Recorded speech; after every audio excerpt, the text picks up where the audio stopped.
La France. L'islam de France s'identifie clairement au modèle d'islam de type mécois. C'est le modèle d'islam que présente aux musulmans le messager d'Allah, Mohammed, paix et lumière sur lui, lorsqu'il vivait à la Mecque dans la société mécoise non encore musulmane. Cependant, certains musulmans affirment que le modèle de Mohammed lorsqu'il vivait à Médine supprime le modèle de Mohammed quand il vivait à la Mecque. Rien à ce jour ne permet de le confirmer. Dire que le modèle, le message final de Mohammed quand il vivait à Médine écrase et rend caduc le modèle, le message initial de Mohammed quand il vivait à la Mecque est, de mon point de vue, une déclaration sans fondement. Je veux bien l'entendre, encore faut-il pouvoir le démontrer. En revanche, l'épisode grandiose de l'Hégire, la Hijra, permet de mettre clairement en évidence et en perspective, grâce à l'histoire et au Coran, l'existence de deux modèles de sociétés différentes, la Mecque et Médine, ainsi que deux discours différents dans le Coran.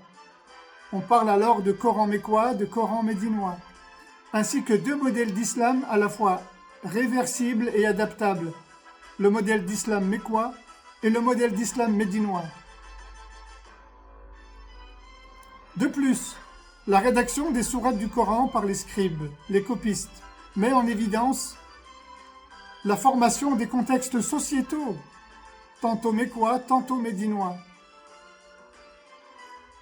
Par conséquent, tout comme dans la théorie à travers les sourates du Coran et dans la pratique à travers la conduite prophétique, les deux se rejoignent.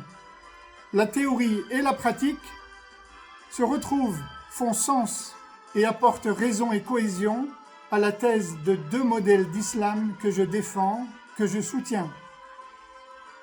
D'une société à l'autre, au gré des événements que Mohammed rencontre, le contenu des sourates change, le discours du Coran évolue et Mohammed adapte sa conduite aux nouveaux changements, défis et enjeux.